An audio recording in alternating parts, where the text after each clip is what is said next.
Hello and welcome to a new episode of Aren't You Exhausted? I am your big back bitch host, Ashley, and I've got some co-hosts today.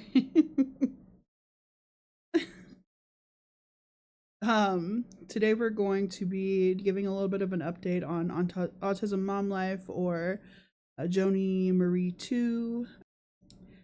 I haven't updated much on the situation just because I kind of fell out of it when nothing was really changing, nothing was really being stirred. I know there was a few TikTok commentary pages live streaming their content, so I felt like enough information was getting out there where I didn't really need to touch on it as much, but things have kind of fallen in a weird spot. So I thought it'd be time for a little bit of an update, a somewhat more unbiased update, because really I have nothing against Joannie, but where I feel it puts other people in danger or children in danger, that's where things should be discussed, right? That's where a conversation should be had. So I know I have a few videos to show y'all of the things I'm about to go over. Joannie has been very busy on her channel, on her TikTok channel, putting content out there, kind of voicing her opinion on why she's going to continue putting the content out there. So I got to say something. I've really been thinking a lot today.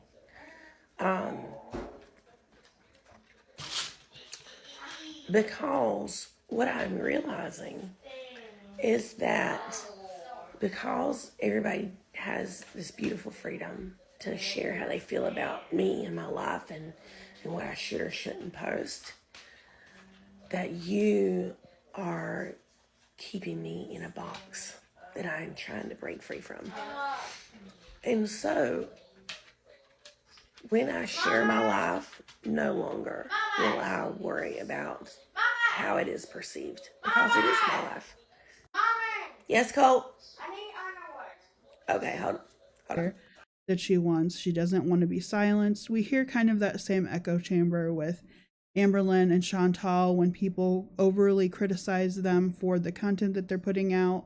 They come back with, I'm going to put out what I want. It's my channel. You guys can't put me in a box. You can't censor me. We're not trying to. Criticism is supposed to be a conversation to be had on why we think things are not being either told in an informative manner or coming off how you naturally intended them to. So in Chantal and Amberlynn's situation, it's more so catching them in lies or catching them in inconsistencies, so they're called out on it. With Joannie, it's more so not the inconsistency, it's the reasoning behind why she's doing the content that she is doing. I believe that he deserves as full of a life as we can give him. I don't believe that he should be put in a box or kept in a box. I don't believe that any of us should put a ceiling on what he's able to accomplish, because he could conquer the world. And I would hate to be the person that told him he couldn't. Now, her audience is kind of divided on the matter. There are some people that believe that she's educating people on, the dark sides of living with autistic children and what that can mean for a household that has a mixed variety of children unafflicted and children afflicted with autism. And then there's another portion of people that see her as uneducated and selfish and wanting to exploit her children for monetary gain and popularity. This is a housewife. This is someone that has multiple children under her care, and only 2 of which have confirmed diagnoses of autism. one more extreme than the other. To my knowledge, she's homeschooling all of them now. And I don't feel like this is a very good benefit for anyone in the situation. Is it okay that she homeschools her oldest two that have the severe autism? Yes, I think that's okay, as long as you are being fed the information that you need to teach them in order for them to thrive and learn and grow. As far as the younger children are concerned, I feel like they would benefit from time away from the house. So I don't see that as as an upgrade in that situation, or a positive in that situation. They're taking away time that these kids can spend with other children unaided by having to be subjected to a full 24/7 spent with their siblings. You know, kids deserve the option to be able to socialize outside of their family. And I think that's where this is kind of coming to a head. And this is also could be a good reason why Joanie has such a hard time balancing everything. Because where she could be teaching the other two while all of the others are away at school and taken care of and not having to worry about a meltdown affecting them, we're being dealt with meltdowns affecting them on a daily basis because there's no reprieve away from it. I know in Joanie's video discussing how she wants to give her oldest son, or her oldest two sons, a normal life and let them experience everything that a normal child would be able to experience. But the fact of the matter is, the harsh reality is, they are not normal children, and that's no fault to them. That's no fault to you. But treating them as normal children is putting them at risk for situations happening like have happened here recently with the bounce house and things that have happened throughout the year, where it has escalated to the points where people have had to get involved to help restrain and lead your son away. I'm going to be playing a video of the bounce house incident, at least part of the story. Joanie didn't quite finish and then kind of went off live and never really came back and filled us back in on the matter. So I only have part of that story that happened. But apparently, from what I've heard from the subreddits, now this is alleged, this is purely speculation because we can't take anything from the snark pages or Reddits that isn't recorded content of what Joanie is saying directly. We have to take it with a pinch of salt. Like, we don't know for sure if this is what actually happened. But apparently law enforcement was called to help remove him from the bounce house, and she gave him medication to calm him down so that he didn't have to be further restrained by the police, and then she was able to leave. So that's just a scary situation to be with, somebody that she willingly and openly admits she cannot restrain him. She cannot keep him from doing something that he wants to do, and she cannot fight him off.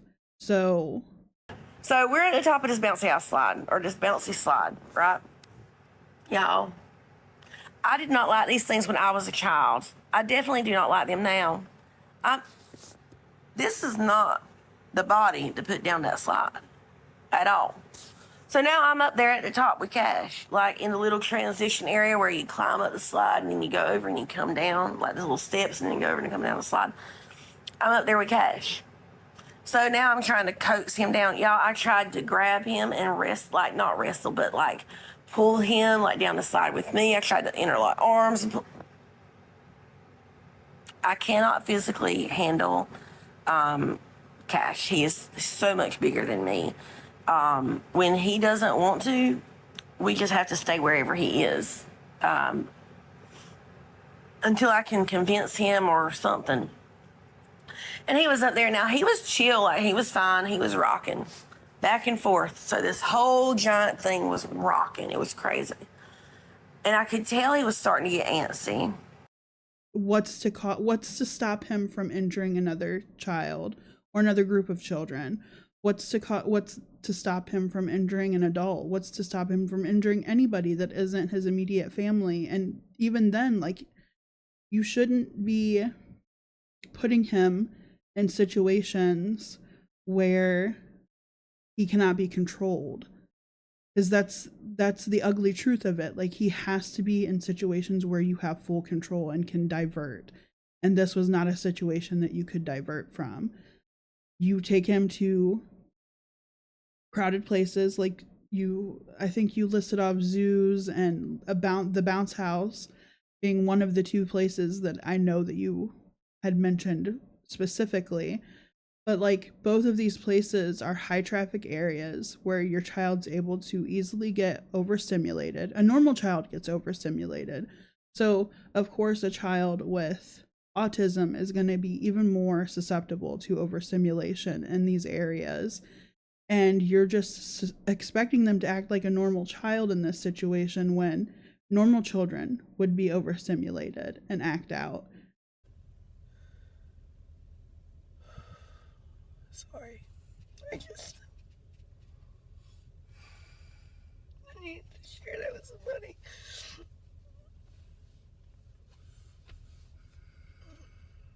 I love you all. And thank you for all the kind people who give us love and support every day. Because days like today can feel very isolating. Gosh, you gotta have safe hands, baby. Okay. We're gonna take a deep breath. Right. We're okay. Mommy's okay. This is somebody that would be overstimulated, act out, and you have no control over once they act out. It's time to reel in reality of the situation. You can't live in this fantasy land where everything is rainbows and unicorns. It's not. And I know that you want to show them that part that is uncontrollable, but in doing so, you're putting your family at risk. You're putting your son at risk, because not only is this opening him up for hurting somebody else, it's opening him up for getting hurt by people trying to restrain him, not knowing, or trying to protect other people from him. I mean, I don't understand what's not clicking there. It is emotional having to deal with that day in and day out. And albeit you should have picked partners that, especially the recent husband, you should have picked somebody that was willing to be your partner in the matter, willing to be your accomplice, willing to be your helper, anything that you needed to help with the day-to-day care of your two heavily autistic children. I think you overshare online. I think a lot of things are done because, like, a lot of the exploitation that I see of your children is for a monetary value benefit. It's not to educate. Like, what education are you giving showing your oldest son running around in just a shirt and his underwear? Nothing. What education are you giving people live streaming and not making it a point to be in a private place to live stream, or a place where you have the ability to live stream without airing out your family's dirty laundry in the process? Why aren't we being more concerned with what's going on in the environment around us instead of a live stream? I mean, I think the focus is on the wrong things. And a lot of the times we see you take the side of fame, almost popularity. I don't know. You want so much to be the educator on this matter when you don't have the necessities to do so. You're not in a spot where you can educate people, not on the level that you're wanting to. You have a chaotic household. You're not in control of it. And all you are showing is like, this is something that a lot of people cannot handle. And that's no dig at you. I know it, you're a product of your surroundings, and like, you can only do as much as you are understanding of that can be done, and you want things done a certain way, but that's just not real life. Like, you can't always get what you want, and sometimes you have to put your child's needs over your own. What you wish of your children is not always going to line up with what needs to happen with your children, especially under some doctor's care, under some professionals' care. You have to have some kind of trust in a professional, but also, like, you can't claim that no one can help you, but then be dictating all these rules of what you want the help to be. You know what I mean?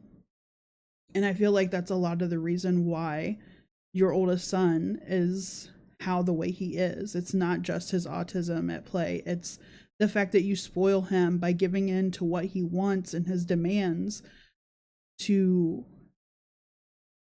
prevent a violent reaction from happening, or to kind of bring down the aggression. But that's not fixing the issue at hand. That's just further pushing it into dangerous territory, because he knows that if he doesn't get what he wants, violence will get him what he wants. Yeah.